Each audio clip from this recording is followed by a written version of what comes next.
Hello, everyone. I'm Andy, And I'm Mark. Third time this morning and we've welcome gone to through the this. technical hell that is Strange Stuff podcast on this beautiful January morning.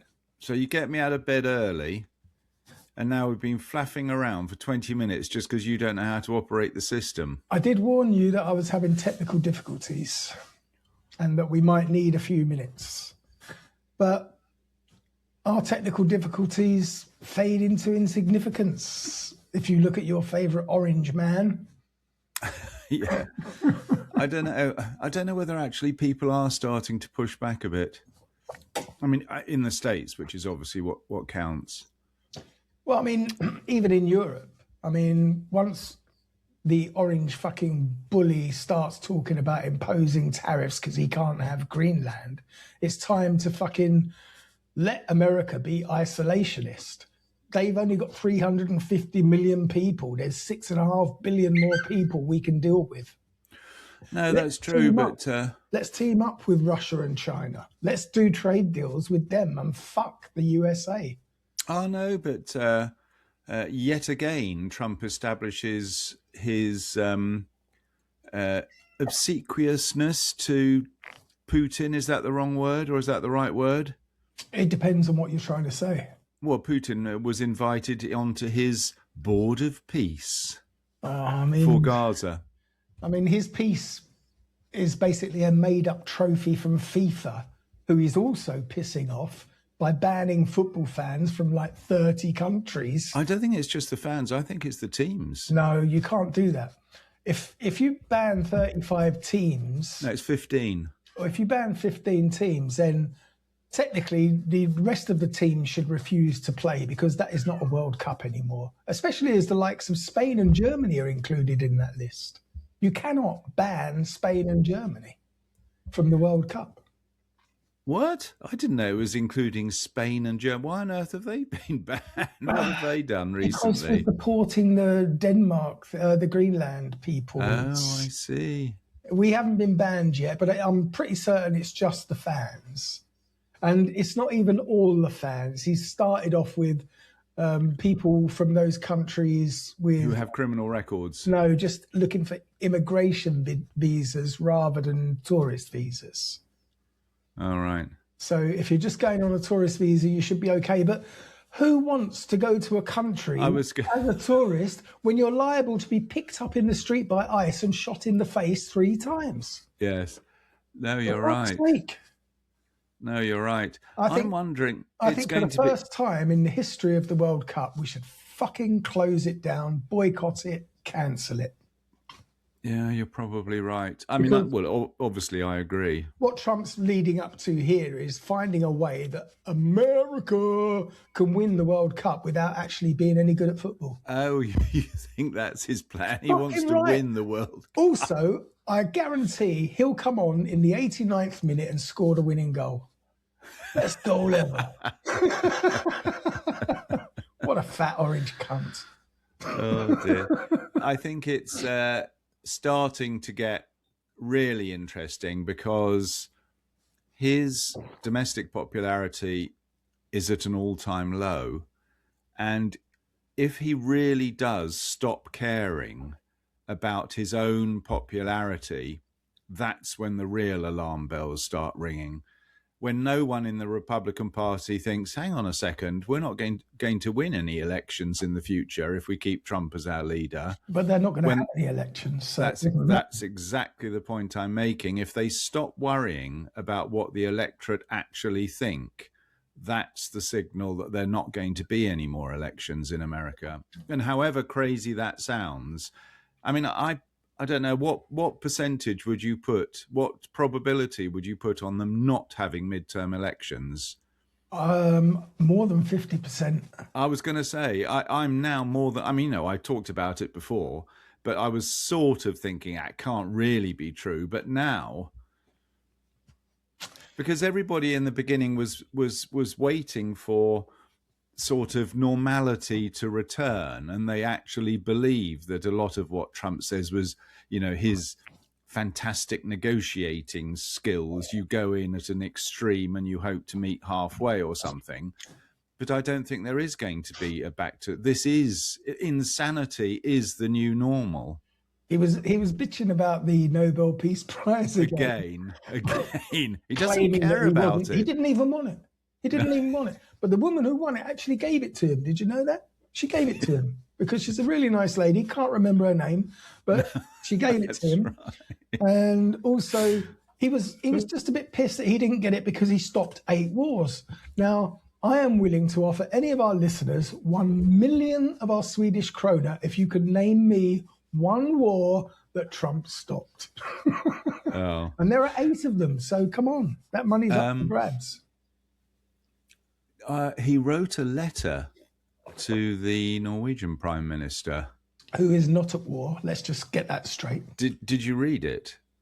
No, I didn't. It was published, and it was literally like it was written by a 5-year-old. Not only the quality of the English, but the actual wording was, you didn't give me the Nobel Peace Prize, so why do I care? It's literally, that was in essence what it was saying. I can do what I like. You didn't give me the present I wanted. Yeah. Why didn't you buy me the action? And that is an official letter from the President of the United States of America. I don't know why it came up yesterday. I was watching something, and an old video of Obama came up when he was being heckled in a presentation, and the contrast is literally like night and day. Obama just calmly responded to this fellow because they wanted to remove this chap who was shouting. And Obama says, no, he's entitled to stay. He's entitled to his opinion. But what I suggest is you sit down and listen to what I've got to say, and then we can have a conversation. That's how it works. And sure enough, the fellow quietened down. He wasn't dragged off and arrested and shot. It was just a completely normal conversation. And when Trump sees things like that, he must get so annoyed that there are people in the world who can literally engage in an intelligent conversation, even with their adversaries. Have you ever seen a film called Idiocracy? Theocracy? Idiocracy. Oh, no, I haven't. It's brilliant. Oh, really? It's exactly what it says on the tin. It's like a dystopian future where the world has been annihilated and all that's left are complete and utter morons. Well, that's never going to happen because of Darwin's theory of evolution. No, that is never going to happen. Well, this is it. There was one person.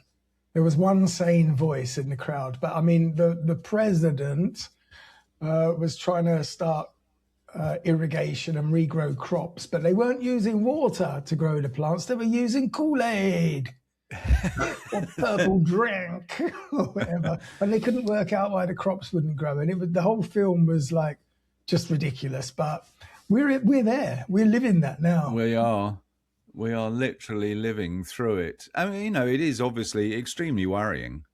I mean, I'm sort of as Sweden is doing and a number of other countries. I mean, we are preparing for war at the moment. It's absolutely insane. But what's even more insane is there's no point in preparing for war because war will not be fought in the traditional sense. I think it will. We'll look at Russia and Ukraine. Yeah, but you can't get much more to do. Poor people dying every day in the trenches, literally. Yeah, but if we're going to go up against America, it's going to be a lot more technological. Well, that's the madness of the situation. It's difficult to identify who your enemy is at the moment. Well, at the moment, it's Trump. I hate to say it because I've got nothing against the American people, and I feel sorry for them for the position that they're in because hopefully most of them are not going along with Trump's ideology. Well, no, hang on a second. You've got to understand that I think, sorry, I'm pulling figures out of the air here. I have a feeling that 40% of Republican voters support Trump. Yeah, but They've given Republican him voters, that's nearly half of Republican supporters. yeah, but that's still 35 million support him. people. What? That's 35 million people. The Republican voters, they were 77 million. Yeah, but that's 35 million people but that's are saying, yeah, good 10%. job, Don. That's Good job. 10% of the total population of the US. Yeah, but that doesn't matter. Of course it doesn't it make any matters. difference. It's a minority. If there's enough of them, because the Republican Party only worry about who votes for them. They don't worry about the people who don't vote for them. Well, there won't be any voting to worry about. So anyway, but yeah, so it's it's a bit what's the Orwellian? Yes, it's very Orwellian. You just don't know who your enemy is. Unfortunately, George Orwell died before he could write 1985, so we don't know what's on next. What happened? Anyway, enough of the orange jelly. You were the boy. one who mentioned it. I wasn't. I was going to talk about my new Apple Watch. Oh, hang on. Before you go there, let me do this. Oh, well done. Det var dagen Couldn't hear innan that. nyårsafton. I still can't hear it. Det första, kanske. No. Jag kände under kvällen, natten. That is a little snippet of the recording I got from Robin's girlfriend about her close encounter of the first kind. Now, the thing is, the recording... She sounded confused. What did she say? I think it was underwater. No, she said it was the day before New Year's afton. So not vatten. No. Under No, vatten. and I mean, I have already translated or done the transcript, but it's 11 minutes long, so I'm not prepared. Also, after I went to bed, after she sent me that, I got woken up about 1:24 in the morning by my phone going, ba-ding. Yes. 2 minutes later, ba-ding. 2 minutes later, ba-ding. This went on for half an hour. And eventually I had to get up because the phone is in the living room. So I went to the phone and I saw that she'd sent, or her computer had sent, a further, 12 or 15 files, some of which were video files. So what? Robin's girlfriend? I haven't had a chance to review them because there's so many, but I do believe that we may have a world exclusive original footage of a UFO over Sweden. Now you're talking bollocks. There's no way. When did you receive these things? 3 days ago? Monday, I think it was. And what day are we today? Thursday.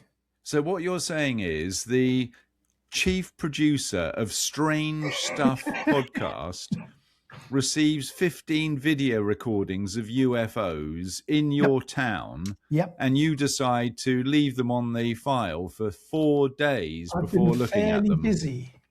What the hell have you been? You haven't been busy at all. I am the chief producer of Strange Stuff podcast. My responsibilities are immense. It's 5 minutes a week. How dare you? You know nothing. Anyway, I'll tell you, your confusion probably lies. The point I'm getting at is you haven't done your job. No, I don't think we can just throw this in as like a pre-episode snippet. I think we have to make an episode about it, even if it's only half an hour long. It demands its own episode. So we're going to have to do a little bonus episode. It's also very difficult for me because to keep you out of the loop, as it were, for you to be surprised, you can't actually know what's happening, but it's not possible for me to make it with the video as a one piece and play it while I'm recording you, if you know what I mean. It's just technically impossible. You lost me about 5 minutes ago. Exactly. So what I'm going to have to do is put it together as a whole package and then try and talk you through the process of receiving said package, and you're going to have to watch and listen to it. And then we're going to make an episode, talk about what was on the the interview and the video and discuss, and then I will splice the two things together. It's going to be a marvel of modern technology, but I still can't quite understand the first actual exclusive on point Yep. storyline that we have got, and you wait 4 days to even open the files. Because of the work involved, I have to actually do a proper edit of this. It's not just open that and put it there. I have to actually put this together like a proper film. I'll tell you what, on this morning's experience, I wouldn't be surprised if you delete it all. Oh, dear God. She has got a recording of these things on her own phone, did she? Does she? Yes. Good. So there is a backup. Yes. You were out getting drunk. That's what you were doing. You were out getting drunk in Fuleftio. No, well, yes, actually, because my daughter arrived on Friday. Exactly. And we stayed at the Wood Hotel. They need to rename that hotel. Why? Because it's a hotel and it's made of wood. It's the perfect I know, but name. you can't have the Wood Hotel. Well, you can if you're there with a bit fancy. Fancy. You're there with an old strumpet, right? Were there any people in the hotel on a mid-January? Yes. Yeah, I mean, and we were relegated to the 12th floor. I don't know how many floors it's got. Well, I think it's 18 floors of rooms, and then you've got the spa floor, and then you've got the restaurant and bar at the top. All right. But normally, the higher up you go, the better the class of room. And so everything above the 12 was already booked out. Mm-hmm. But still, and where do you eat? Where do you eat when you go there? We went to Meet Us. Meet Us. Which is a bit like Texas Longhorn, I guess. All right, yeah. And Robin joined us, and also Simon from the Bishops. Not Simon the Bishops in Mora, Simon the Bishops in Shaleftio. Yes. So I don't know him. No. Hannah met him years ago at one of the managers' conferences. All right. But anyway, it was a very pleasant evening. And then on Saturday, we came back here and we had a day of watching the new series of Stranger Things, which is about children. 16 hours of my life that I'll never get back. What a load of tosh. I don't watch those things, but here's a TV recommendation. I think I mentioned it before, but I've now watched the final episode of what's been released. We have to wait until the autumn. And that's this thing, Slow Horses. Never heard of it. Never heard of it? No. It's basically it's an MI5 thing, but it's set in London. It's really good storylines, very well paced, excellent acting, and it's almost addictive. I've been saving the final series for a week and a half just because I didn't want to have no more to see. So you were like a little boy in a sweet shop. No, literally, I was. It was such good. It was recommended to me by my nephew over Christmas, and it is very good. Let me tell you, not that you even look at Internet Movie Database ratings, but it is because some of them are just absurd. Sorry to. I watched something about Game of Thrones yesterday. There's a new series out called 7 Nights for 7 Kingdoms or something. And it's new? It's brand new. I think that bloke Martin has got something to do with it. 8.3 Slow Horses. And J.R.R. Tolkien Martin. He's dead. What? Isn't Martin dead? Isn't that? I don't think so. Tolkien is obviously dead.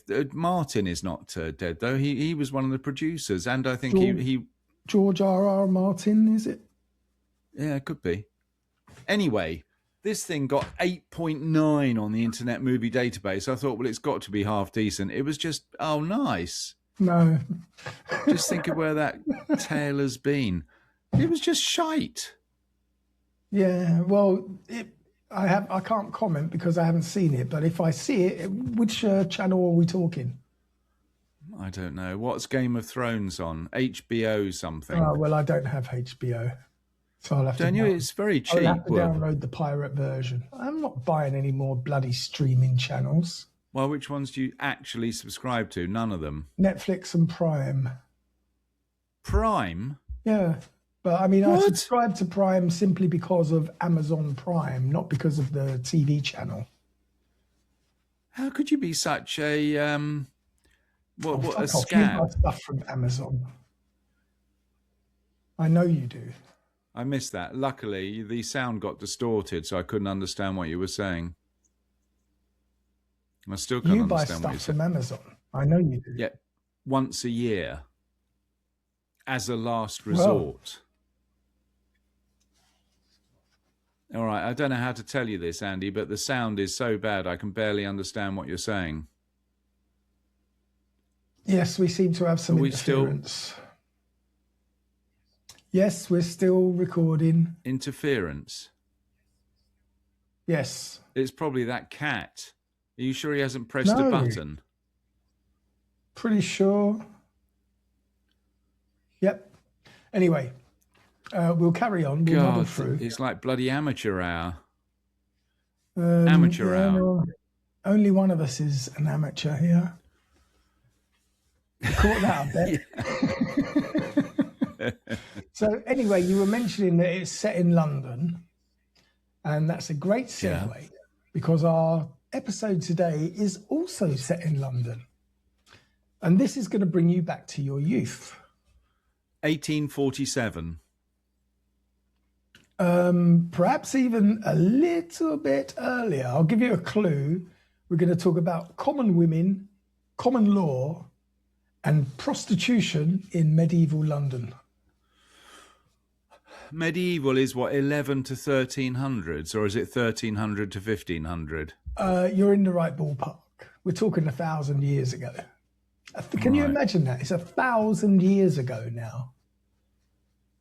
I'm surprised they had common law or any law 1,000 years ago in London. Well, when we imagine medieval London, we tend to picture stone walls and spired churches, muddy streets, monks in brown robes, merchants shouting prices, and the smell of smoke and animals hanging permanently in the air. I don't actually. 1,000 years You should. ago. What was the population of London 1,000 years ago? Hang on, let me check my notes. How the fuck would I know? No, but it's relevant. Seriously. No, it is relevant. It's not I wouldn't be relevant. surprised if it was less than 100,000. They probably had only just been turning the first page of the Doomsday Book in those days. I don't know. Give me. I'll fill in. I'll fill in the blanks that you've left blank. What are we talking? Literally 1,000 years ago. So what is that? Yeah, let's call it- 1,000 AD. Let's call it 12 1200. or 1225, whatever. That's 1,000 All right. years ago. What? No, it's not. 1225, of course it is. We are 2025. 26, actually. 2026. Oh, well, you know. So it's whatever. 1,026, not 1,200. Well, where's your maths gone? It's you. You're fucking with my head. You can't just accept my narrative. You have to fucking argue every time. It's not arguing, it's adding colour to your monotone picture. It's not monotone. Carry on then. Okay, so we're talking about a city of devotion and disease and faith and fear, but it's also a city of sex. Not the romanticized courtly love of troubadours or the scandalous success of later eras, but something much more ordinary, more regulated, and more deeply woven into the fabric of urban life. Prostitution was not a marginal phenomenon in medieval London. It also wasn't hidden away in shadowy alleys. nor was it universally condemned. Instead, it was tolerated, legislated, taxed, sermonized against, and quietly relied on. And today, I want to take you into that world, the brothels of Southwark. I can't read that from here. You can't? Oh. Estimated population of London in 1025. I can't believe this. 15,000. Well, I would imagine that half of those were hookers. They couldn't have been. That means the whole female population of London were on the game. I don't think so, Andy. You never know. So anyway, the women known in records simply as common whores, the men who visited them, the churchmen who railed against them, and the civic authorities who, despite moral outrage, made sure that trade continued in an orderly fashion. So this isn't the story of modern sex work projected backwards. It's a story of medieval society grappling with desire, sin, pragmatism, and of course, hypocrisy. Medieval Christianity was deeply suspicious of the body. Sexual desire, even within marriage, was often framed as a regrettable necessity. Pleasure was dangerous. Lust, of course, is one of the 7 deadly sins. And it was understood as particularly powerful in men who were believed to be more prone to the uncomfortable and uncontrollable urges. And this belief produced a paradox. On the one hand, prostitution was sinful, but on the other hand, it was considered absolutely fucking necessary.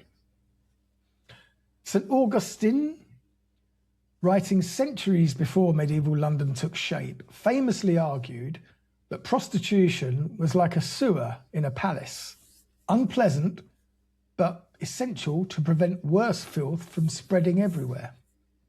Remove prostitutes, he warned, and men would turn their lust towards respectable women, like their wives, or their daughters, or nuns. Don't be ridiculous. I'm on Their board with the daughters. nuns. It's on my bucket list, along with a midget. Now, God, Andy. what? That logic endured throughout the Middle Ages. Prostitutes were normally condemned morally, but socially useful, and they absorbed male lust so that the rest of society could remain, at least in theory, pure. And this framing shaped how prostitution functioned in London. By the 13th century, the 1200s, for those of you who don't do that, Population 80,000. 40,000 of which were on the game. The centre of licensed prostitution in London was not technically in London at all. It was in Southwark. Southwark. Well, that's definitely part of London now, but Yes. I can understand. So Southwark, where is it? Sorry, where's Southwark in Just London? over the Lambeth Bridge, basically. I don't think I've ever been to Lambeth. Of course you haven't. It's in South London. Why would you ever go there? I mean, apart from perhaps visiting the Oval Cricket Ground for champagne and strawberries. Is the Oval Cricket Ground in Southwark? No, but it's not far from Southwark. I've been to Lord's. Well, Southwark lay just south of the River Thames, beyond the jurisdiction of the City of London, and it fell under the authority of the Bishop of Winchester, who, somewhat ironically, became one of the largest landlords of brothels in the entire country of England. Winchester's nowhere near London. Well, neither was Southwark in those days. No, but I mean Southwark is just the south of the Thames. It's like 2 miles away. Winchester's donkeys miles away, Bear isn't in it? If mind that's an that expression. England had many, many less boroughs and divisions in the 1200s than it has today. So Winchester would have covered quite a territory. I mean, can you imagine the population of Perhaps the London whole today? of Mercia. Population of London today, 12 million.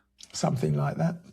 as compared to 15,000 or 80,000 in 1300. Which would have been much better, in my opinion. What, 80,000? Yeah. You can get the whole of the population in those days in Wembley Stadium. Yeah. Literally. Yes.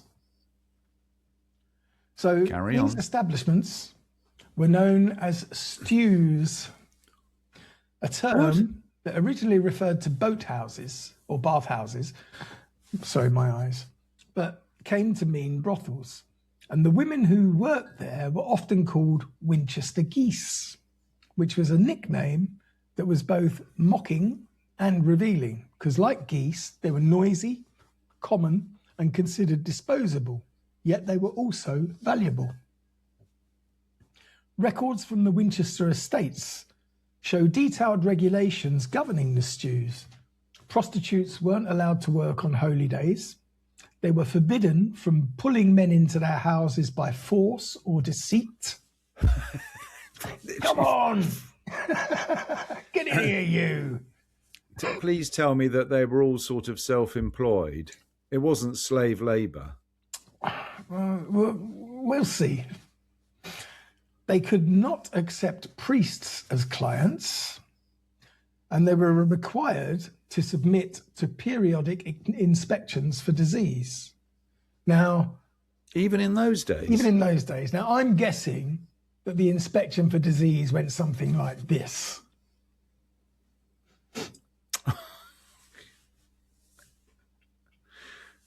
Luckily, You're right. Luckily, the listeners can't see what you're doing. I mean, medical science was not very advanced in those days. Well, you say that. I think it was just different. Now, these rules weren't designed to protect the women, of course, because they were designed to protect public order. The bishop collected rent from the brothel keepers. The crown collected fines. The city avoided responsibility by keeping the trade just outside its walls. And everyone benefited, of course, except the women themselves. So medieval prostitutes were overwhelmingly poor women. Some were widows without family support. Others were migrants who had come to London seeking work and found none. Many had been servants dismissed after becoming pregnant, usually by the lord of the manor. A few were enslaved or coerced. Almost none were wealthy, powerful, or secure. Yeah, but that's not so shocking. No. Court records give us a brief, painful glimpse into their lives. In one 14th century case, a woman named Alice was fined for common lechery after neighbours complained of men coming and going all hours. She had no surname listed, no family, and no trade beyond her body. Another record describes a woman named Joan, who was arrested for soliciting near St. Paul's Cathedral. She claimed she was begging and not selling sex. The court, of course, did not believe her. And what is striking about these documents is their brevity. The women are named, fined, and dismissed. Their stories just simply don't exist. There's no detail. It's like they're just moved along. I wonder what they were fined. Probably whatever they had on them, which Do you think would force them directly straight back to the streets. If you think of today, and I don't know anything about prostitution today, but I imagine a lot of it is drug addiction related. I would imagine that a lot of pimps today enforce drug addiction on their wares. To keep them compliant. That's the really ugly, well, it's all pretty ugly, but that's the really ugly end of the scale. I'm just wondering whether these women, I assume they weren't drug addicts, they might have been alcoholics, ever actually dug themselves out of poverty. Which a lot of prostitutes obviously earn very, very good money these days. I mean, obviously a lot of them are unfortunately slaves, but I wonder if they actually succeeded in improving themselves. Well, I'm pretty certain it's probably still shit today. Oh no, absolutely, absolutely. I Prostitution. wonder what London was like when you think of what they describe in the Dickensian period. When was that? 1700s, Yeah, I mean, 1800s. pre-Victorian. I wonder what medieval London was. You said it wasn't brick buildings. I wonder what medieval London was. Well, it Was it stone mainly? buildings, wasn't it?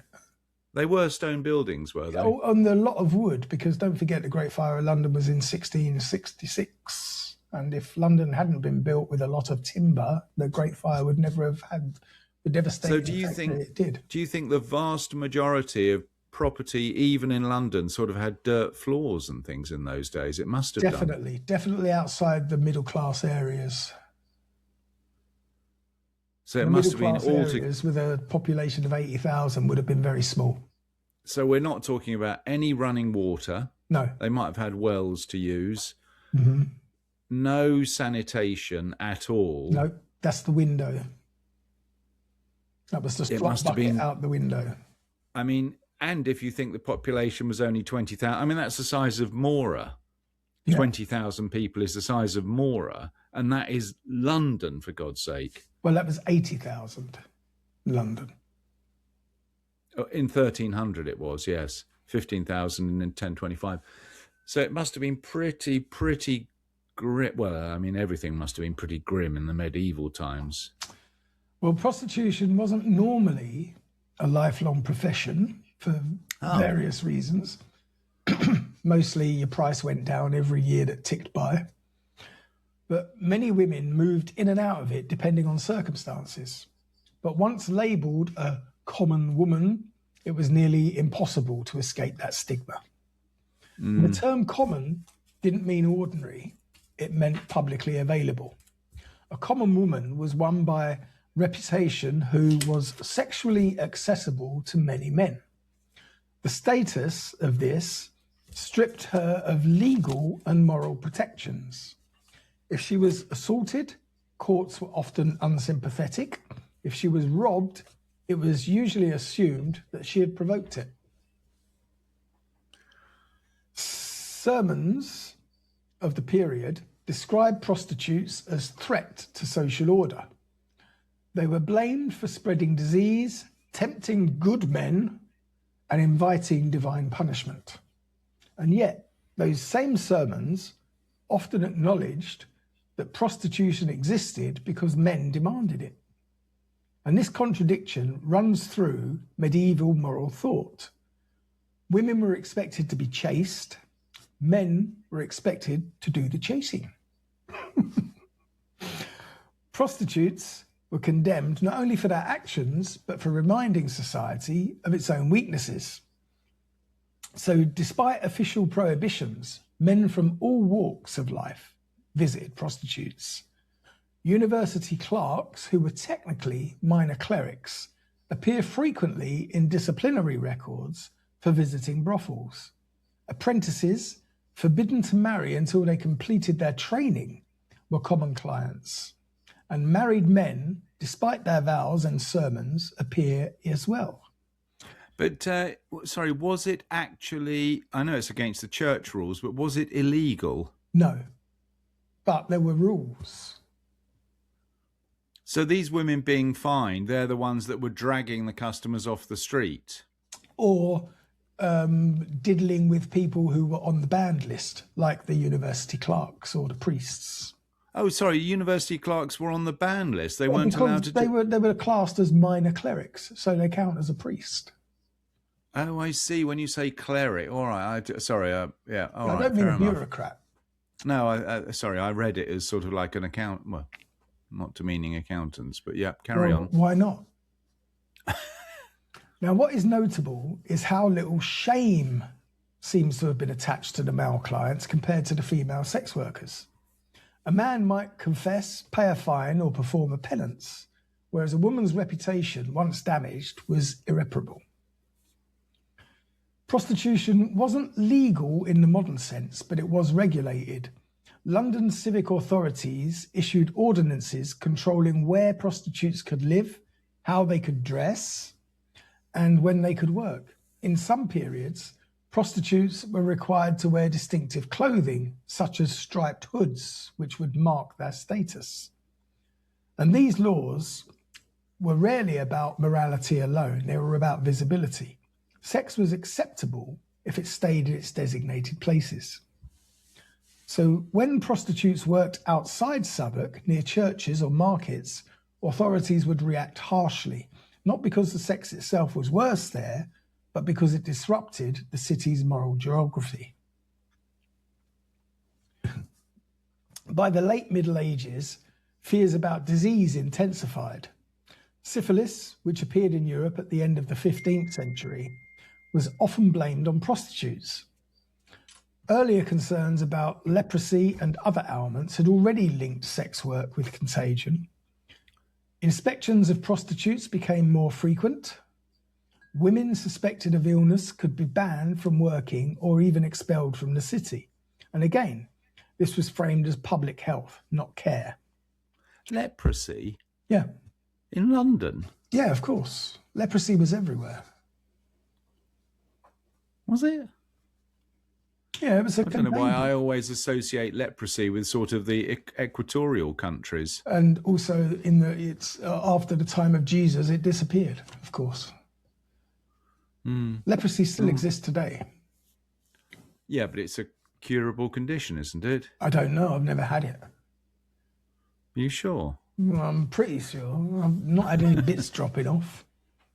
But a diseased prostitute was a danger to men, and she was not considered a patient to be healed. Violence against prostitutes was common and very rarely punished. Court records describe beatings, stabbings, and murders, often treated as minor offences. The assumption was that prostitutes lived dangerous lives by choice. In one chilling case from the 15th century, a woman was found dead near the Thames, and witnesses described her as a common harlot. And that's where the investigation ended. Despite condemnation, medieval Christianity offered a path to redemption. Former prostitutes could, in theory, repent and be saved. Some joined convents, where I guess they were raped on the regular by the priests. Others married. A few entered charitable houses specifically established to reform fallen women. And these institutions emphasized humility, prayer, and of course, labour. They framed prostitution as a moral failing, not a structural one. The woman was to be reformed, and the conditions that led her there were rarely questioned. What was that group of convents in Ireland called? Philomena Convent or something? Or was that the name of the film? I can't remember. But the workhouses for girls that had been fallen pregnant. It was a workhouse situation. I'd like to take this opportunity actually to thank my friend Suzanne, who actually asked us to do this episode. All right. So well done, Suzanne. Suze. I meant to say that at the beginning of this episode, but you can't get a word in with this muppet. So where is Suzanne from? She's in London, or she's just moved, actually. I'm not going to give you her geographical location because I don't know you that well. You might, what are you talking You might stalk her. What, from here? I'd have to be a pretty sophisticated stalker. I just wanted to say well done and wonder where she come from. I mean, it's obviously London because it's a London-based story, but yeah. Anyway, when we look back at prostitution in medieval London, we're not just seeing the past, we're seeing a bit of a mirror. Because the language has changed, the law has changed, but most of the underlying tensions remain. Morality versus necessity, condemnation versus dependence, and visibility versus denial. The women of the medieval stews were not symbols, they were people navigating very limited choices in a rigid world. And their voices rarely survive, but their presence shaped the city as surely as the walls and the churches. Why do you think they were called stews? It was to do with the boating yards, I guess stewards The guys who worked in the boating yards were called stewards. They would steward the ships in and out, and the stevedores would unload them, and then they would go a prostituting. No. Yeah, I think so. I'm going with that. I don't go with In that, fact, I'm I afraid. did fact check myself. Yep, that's exactly what happened. So brothels were called stews. Yes.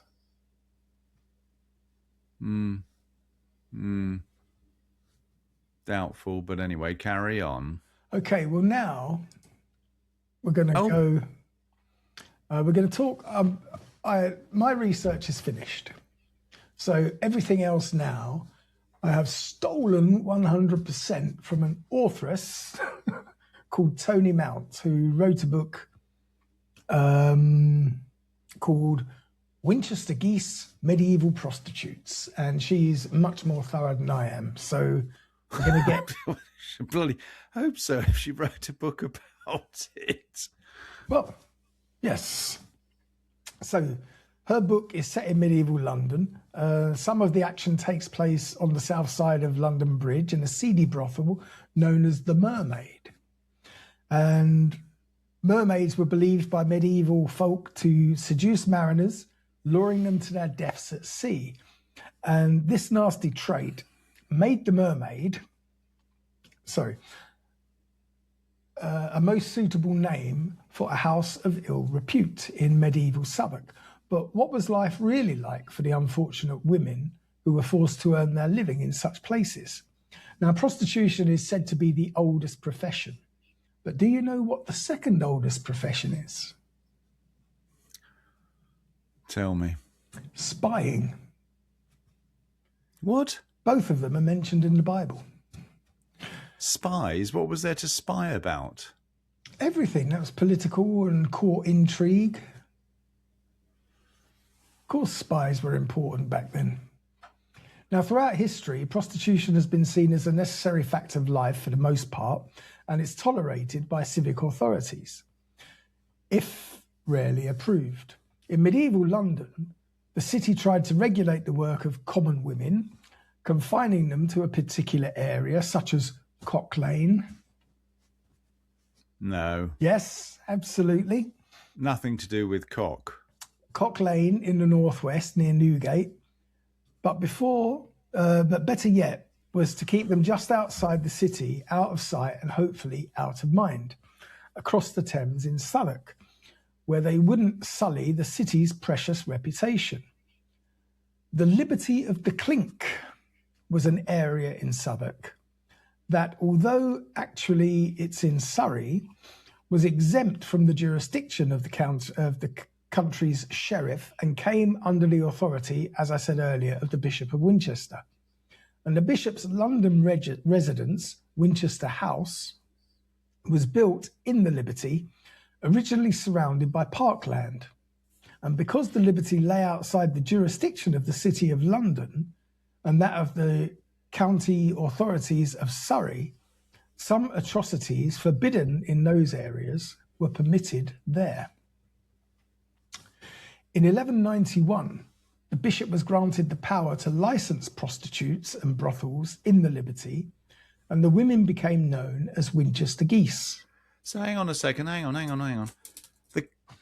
Yeah. What was the church? It was the Catholic Church. The Catholic Church were the 11th century pimps in London.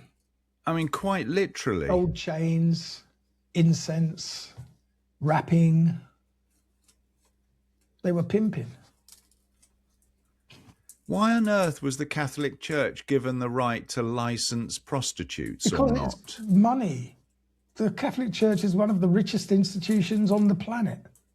They didn't get that way by not being pimps. God dear. There's a shocking revelation. Are you shocked? Not really. I think but, that's I mean, one you of know, our lesser crimes. I'm just surprised it wasn't, sort of some royal lineage family, sort of the mayor of the town or something. Why was it the Catholic Church? The Bishop of Winchester? Well, because he was the landowner. Ah. He was the landlord. So, of course, his house, his rules. Yeah.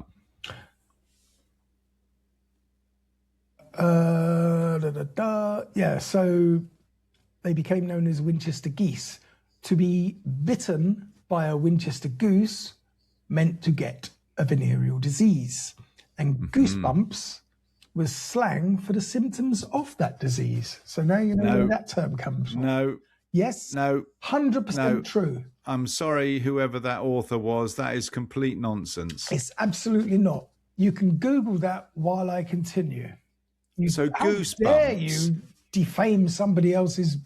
You can have a go at my research, but you can't on a published Well, but author. firstly, what do you mean goosebumps is nothing to do with a disease? It's something you get when you get chilly. Yes, but because if you were bitten by a Winchester goose, which was the way of saying I got a dose, then the goosebumps would be the symptoms of your syphilis or whatever other disease you had, your lesions, your sores, your pustules. Are we clear? No, I'm sorry. I don't buy into that at all. You'd be useless in the medieval times. You'd be walking around going, Well, luckily, if it was the medieval times, I would be the bloody landlord or whatever you call it, the lord of the manor, as you keep telling me. So I wouldn't have to worry about I would being be useful. one of your little bastards climbing chimneys and sweeping them out. I'll tell you what, there's no way in the world that my loins would produce anything like you, that's for sure.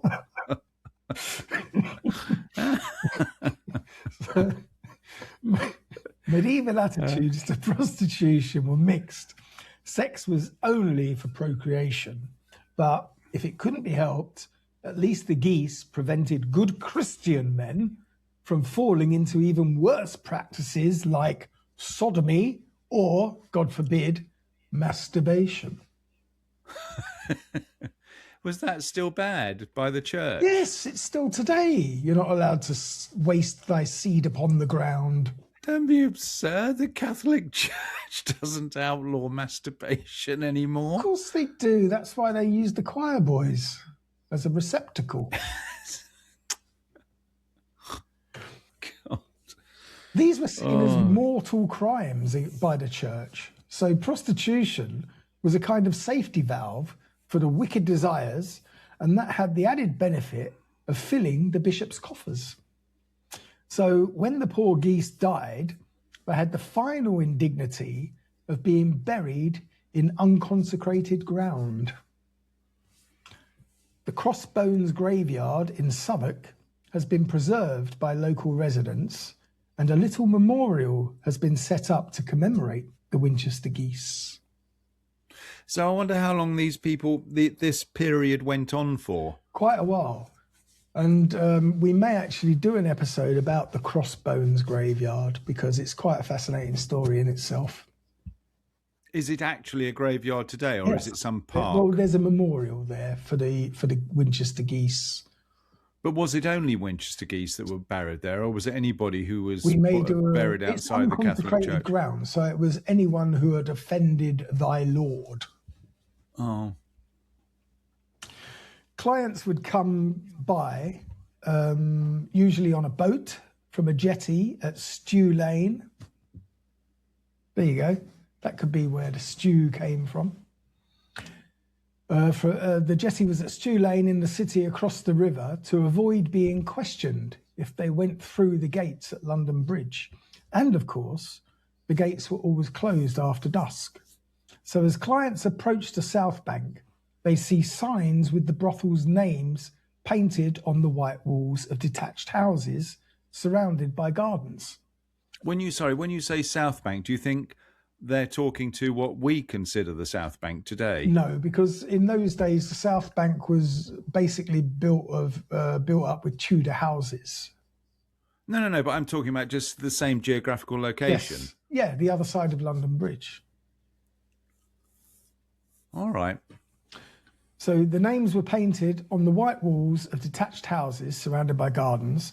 And in early Tudor times, there were the Bear's Head, the Cross Keys, the Gun, the Castle, the Crane, the Cardinal's Hat, the Bell, and the Swan. And under the direction of the Bishop of Winchester, there were some restrictions. The brothels weren't permitted to open on Sundays or religious holidays. There was also some attempt to stop prostitution getting out of hand with a fine of 20 shillings should any woman of the bordello draw any man by his gown or by his hood or by any other thing. 20 shillings, that must have been a year's salary. A fortune. And the ordinances were meant to protect prostitutes as well, requiring that women were not held against their will. And whether that actually happened is up for debate. We have some quite fascinating poll tax records documenting the extent of the trade, including some from 1381, recording 7 local stewmongers, each keeping between 2 and 6 servants. The latter probably a mix of both servants and prostitutes. Others are said to have worked on a freelance basis, operating out of the likes of Paris Garden, which was the manor next to the Clink, or St Thomas's Hospital. By the time Henry VI came to the throne in 1422, the Southwark stews were at the peak of their profitability. So we've been at it 100 years at least at this stage. And the money flooding in allowed many stew holders to buy themselves freehold property elsewhere in Southwark. And some used these additional properties to open inns or taverns, which doubled as illegal brothels in Borough High Street. But that was only the beginning of the trouble that their new riches brought. In order to serve on a 15th century jury, you had to be a property owner, which was taken as evidence that you had a stake in society and could be trusted to take your responsibilities in court seriously. This gave the newly propertied stew holders another opportunity for corruption, of course. Change the law. By hiring out their services to the highest bidder, stew holders on the jury could deliver whatever verdict they were paid to deliver. Now, in 1473, Elizabeth Butler was visiting a friend's London house when she met Thomas Boyd for the first time. Boyd offered her a job as a domestic servant at what he said was a Bankside inn, promising good pay and excellent working conditions. She accepted and went with him to the inn, where she quickly realised that the place was actually a brothel and Boyd was its manager. Far from the light housekeeping duties his original offer implied, Boyd's real plan was for Elizabeth to join his stable of whores. He would have compelled me to do such things and services as others of his servants had done there, she later testified. When Elizabeth refused to sell herself, Boyd claimed she owed him rent and took her to the Bishop of Winchester's court, demanding a cash sum so large that he knew she could never hope to pay it. The court found Elizabeth Butler guilty and jailed her when she admitted that she had no money. That was exactly what Boyd had hoped would happen. He'd be happy to get her out of jail by cancelling her debt, he said, but only if she did what he wanted on Bankside. Now, Elizabeth was stubborn and still refused. After 3 weeks in the Bishop's Clink prison, she somehow managed to get a petition to the Bishop of Durham, pleading with him to hear her case in the Higher Court of Chancery. She got as far as a hearing before London's City Chamberlain, but frustratingly, that's where the records ran out. We don't get to hear the end of the story. Unfortunately, the record keeping in those days was a little bit hit and miss. We've got a couple of other fragments of court cases from the 15th century, which also shed a little light on crime and punishment in the stews. In April 1439, for example, a known bawd named Margaret Hathwick was charged with procuring a young girl named Isabel Lane for a group of men from Lombardy. Isabel was deflowered against her will for money paid to Margaret. The city chamberlain's court rolls say, and after the Lombards had finished with Isabel, Hatherwick delivered her to a house in Bankside, a known brothel, for immoral purposes with a certain gentleman on 4 occasions against her will. Hatherwick's name appears at about this time among the list of prisoners sent to the Clink, where she seems to have served a long 20-year sentence. 20 years? Yeah, but such sentences were unusual, except for debt, of course. Either that, or Hatherwick may have been a repeat offender who happened to be inside each time that the inmates were actually listed and polled. So she appeared constantly for 20 years, but it doesn't mean she was inside for the 20 years. Yeah, but she hadn't committed any crime. She was dragged into... No, she was pimping the Virgin. Oh, sorry, she was the pimp. Yeah, fair enough. Okay. Another Bankside stewholder got what was coming to him in 1494, and for a very similar offence to Boyd's crime. Upon the 2nd day of July, she was set upon the pillory as a board of the stews named Thomas Toogood. Fabian... To be true. Huh? Thomas Toogood to be true. Yes. Well, Thomas Toogood, by the way. Fabian's Great Chronicle reports this. And when I say the word witch, it's a WH, witch, not a witch. And we're talking medieval English. The which, before the mayor, was proved guilty that he enticed 2 women dwelling at Queenhithe to become his servants and to have men in common within his house. John of Gaddison, an English doctor writing in the early 14th century, had some advice for women on how to protect themselves against venereal disease. And this is medical science at its finest. So abstination. You're a big supporter of medical science, so I'm going to let you make your own mind up. Immediately after sex with any suspect man, he said, the woman should jump up and down, run backwards down the stairs, and inhale some pepper to make herself sneeze. Next, she should tickle her vagina with a feather dipped in vinegar to flush infected sperm out of her body, and then wash her genitals thoroughly in a concoction of roses and herbs boiled in vinegar. Well done, Doc. Joking apart, I imagine vinegar is quite a good antibacterial thingy, Bobs, isn't it? But the jumping up and down and running downstairs backwards is cause to visit a fucking doctor. Yes. How do you survive such stupidity? Oh dear. So it's hard to imagine anyone following this advice, let alone one of the girls in Southwark stews. It would have puzzled the customer that she just serviced, for one thing. And running backwards downstairs sounds like a brilliant way to break your neck. Other doctors writing about the same time as Gaddison, I fucking hope he wasn't a famous doctor, had equally eccentric remedies of their own, but at least everyone now recognised that diseases such as gonorrhea were spread by sexual intercourse, and that in itself was a big leap forward. It must have been truly grim in those days. There was no penicillin. No. And can you imagine the smell? Please, Andy, I don't want...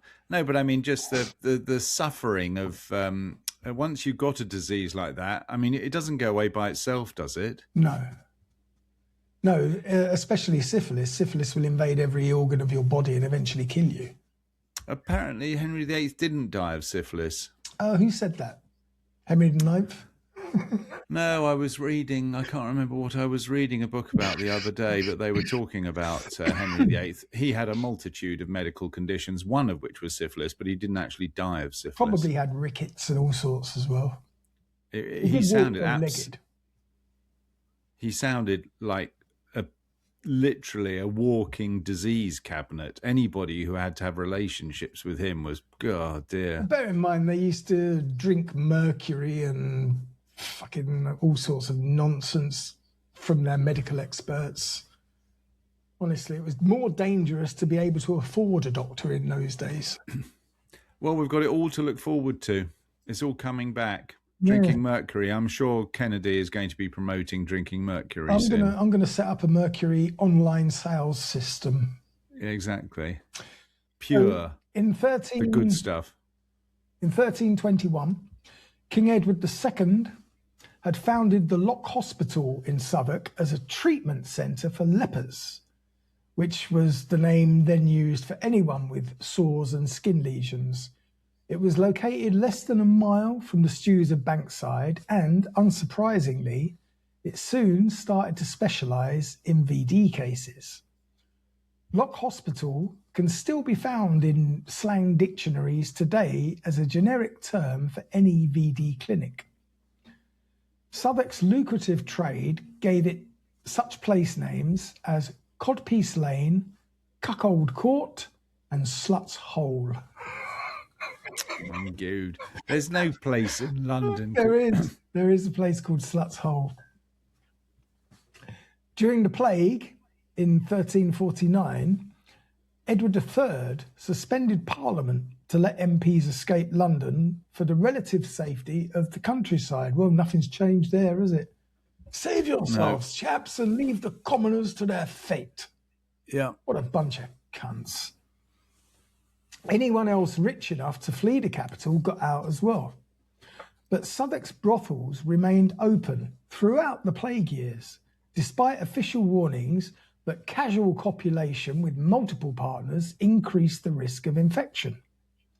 Henry Knighton, a 14th century chronicler who lived through the Black Death, said the stews were actually busier than ever during the plague years. I suppose it would take your mind off your dead relatives. I'm just going to check what life expectancy was.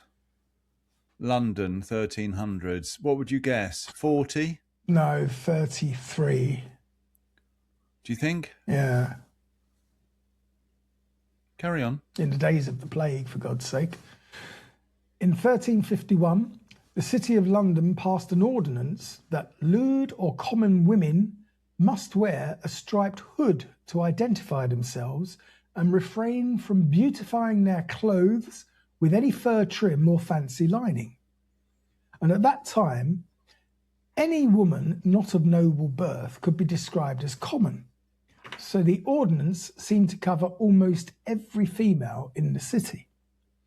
London's proud womenfolk weren't going to have men dictating what they could want, what they could wear. So most ignored the ordinance and challenged any constable to arrest them, if he dared.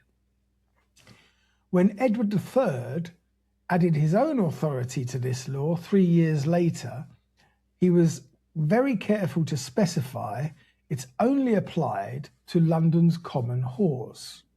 The striped hoods and the lack of decorative trim, his proclamation declared, would set a deformed mark on foulness to make it appear more odious. So he was obviously gay. Some working girls continued to live inside the city walls, but commuted to Cock Lane near Newgate or over the bridge to Southwark to earn their daily crust, perhaps finding somewhere to change along the way. But it wasn't long before they were banned from even lodging in the city, and they were subject to very heavy penalties for doing so. A 1383 ordinance required whores caught in London to have their heads shaved and then be carried through the streets in a special wagon while minstrels played all around them to attract attention and a crowd.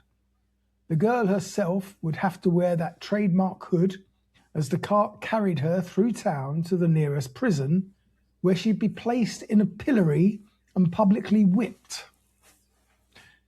In 1393, these rules were tightened even further, saying that no prostitute must go about or lodge in London or its suburbs, but keep themselves in the places thereto assigned, that is to say, the stews, on the other side of the Thames and in Cock Lane.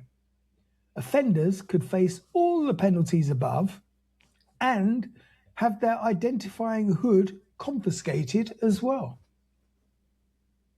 So it's basically the same as having your driving license taken away. It all sounds pretty grim. Henry V's contribution was to ban London's city aldermen and other respectable citizens from letting out any building that they owned to tenants charged or indicted of an evil and vicious life. And this was clearly aimed at the many churchmen, noblemen, city officials and wealthy merchants who happily rented out their property to known stewholders. And there were only so many houses to be had in the Bankside's licensed area, so anyone lucky enough to own a building there could command premium rents if he let it be turned into a brothel. So there was a powerful financial incentive to accept stewholders as tenants, and that's what the King's Ordinance was up against. It would have been simple enough to arrange your affairs to circumvent these new laws, perhaps by renting your building out through a middleman, but whatever the case, the ban had no or little effect. In 1436, Parliament heard an urgent petition from a group of Southwark citizens complaining that illegal brothels were still operating along the length of Borough High Street. Many women have been ravished and brought to evil living, the petition said. Neighbours and strangers are oftentimes robbed and murdered.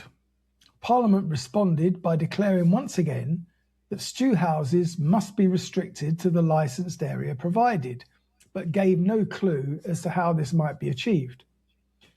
In 1460, Henry VI set up a commission of 20 respectable citizens from both Southwark and London to consider this problem, and they recommended that the City of London send men into Southwark to remove any prostitutes or stewholders found operating away from Bankside, and if necessary, imprison them. But then the War of the Roses deposed him just a few months after the Commission's report, so he didn't have very much chance to act. I'll tell you what, there's been quite a few kings in the last few sentences. They certainly didn't last very long in those days, did they? We're on to a new one now. The new king, Edward IV, took a more relaxed view of the Winchester geese because he was a lad. Perhaps because his own habits left him little room to criticise what went on in Southwark. The only significant measure he took to regulate them was a 1479 royal proclamation that all the licensed Bankside stews should clearly identify themselves by painting their riverside walls entirely white. And each house would have its own symbol painted like a pub sign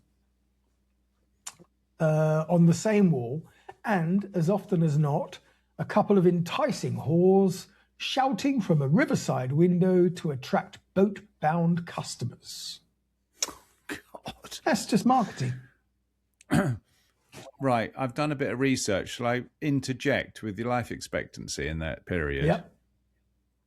I'd be quite surprised. You're absolutely right. The average life expectancy was 30, 35, Wow. but that included infant mortality. So Which if was you actually a big number. survived childhood, you were expected probably to live till you were 50 or 60. Not bad. So it's sort of, it's not, I'm surprised it was that old. Well, there are also references to Edward IV banning whores from wearing aprons, which was an ordinary woman's badge of respectability. So they couldn't pretend to be decent townsfolk. But another source says the apron was a 12th century ordinance. Now, The thing is that... anyway, carry on. okay. In London, carry on. on the 11th of December, 1395, John Reichner was arrested in a stable in Soper's Lane, just off Cheapside, caught in an unmentionable act with John Britby. Now, Reichner was dressed as a woman, calling himself Eleanor, an embroideress. When he appeared before the mayor, still in his women's clothing, he admitted to similar offences with one Carmelite friar, 2 Franciscans, 3 Oxford scholars, 3 chaplains, and 6 foreign men, charging them for the pleasure. However, he'd also given his services as a man to numerous women, including nuns, for free. It seems that the authorities were mystified by such behaviour, and rather than punishing him for his unmentionable acts, which could have resulted in Reichner burning at the stake, they prosecuted him for misrepresenting himself as a woman and therefore confusing his male customers and failing to provide them with the womanly services that they'd paid for. In other words, he'd broken the Trades Description Act. When was that? 1480? 1390. 1390. Oh, dear God. I mean, it was, I don't know. I just think it's unimaginable what life must have been like in those days. I mean, it's all relative. It's what you're born into. But just the general grimness of it all must have been pretty terrible. I mean, the poor girls had everything against them. They had not a chance. They literally didn't have a chance. The church was against them. The state was against them. Their customers were against them. To be a woman in 1400s must have been absolutely dreadful. And that, I'm afraid, brings us to the end of this fantastic episode of the Winchester Geese and medieval I hope it's better for them prostitution in now. London. Yeah. Medieval London. Avoid. What a great place. You would have done well there, though. I would have. I would have been a stew holder. I would have had been a 17 girls. Oh, you, get over here, that gentleman. I'm sorry, sir. She'll be over in a second. You're a toffin, no mistake. Oh, dear. I hadn't heard that expression or name before, Winchester Geese. I didn't know what that was. So I've learned something today. Well, once again, thanks, Suzanne, for that. That was brilliant. Yes, well done. And I hope you enjoyed it at home as much as Mark did. I'm sure if you go back down your family tree, you'll probably find some membership holders for some of the better-known brothels in Southwark. What are you talking about? One of my ancestors was the prostitute of all time. The one who used to service the Pope. I don't know. Borgia. Oh. So how come you never got deported to Australia? What are you talking about? She became very powerful, very wealthy and very powerful. What happened to all that wealth? Well, over the generations, it was all lost due to stupidity. It all went back the way it came in. Reverse polarity. All your ancestors. I think it was Borgia. I'll have to get my book out on my family history, but I'm pretty sure that it was one of her children that ultimately became the Pope, funnily enough. Well, it was up for grabs in those days, wasn't it? Because it wasn't about how religious you were. It was about who you knew and how powerful you were. Well, it's a very interesting point because we always used to be quite proud of being bilateral ancestors of a pope. Yeah, but in fact, then you found out was, that they got to be the Pope by murdering their fucking competition. Yes, exactly. It was not. It was nothing to do with goodness and everything to do with power and money. Fascinating. Yeah. Oh, well, that was an interesting one. Yes, again, thanks, Suzanne. It's obviously it's not something I think of a lot, but yeah. I mean, can you imagine the Catholic Church was entrusted in administering prostitutes? Well, It's just... I mean, you know, why not? If it makes money for the coffers. Yeah. Oh, my camera's been disabled. Here we go. I don't know. What, are you constantly moving around just to check this stupid camera still works? Look at that. It's following my upper body. God, dear. How can you get it following your eyes or the shine on the top of your head? I can actually do, you'll love this. It hasn't done anything. Ah. AI, my boy. Oh, What's that? Loser, loser. If you do 2 loser signs, it shines in on the loser. I've confused it a little bit. Magic. God, dear Andy. Yep. Anyway, well done. Yeah. So thanks for listening, everyone at home. Hope you enjoyed it. Yeah. If you want to suggest an episode like Suzanne did, we'd be very grateful. You can suggest at strangestuffpodcast@gmail.com or drop something on our Facebook page, Strange Stuff Podcast. Or I can give you Mark's personal phone number and you can just phone him up and have a chat. It's not like he's got anything else to do. Clearly. In the meantime, have yourselves a strange week. Don't go in your boats to the stew houses and the south side of the Thames, and don't end up working in one of the stew houses on the south side of the Thames, because it's not a great way to make a living. No. Have yourselves a great week. We'll see you same time, same place next week. Bye for now. Cheerio for now.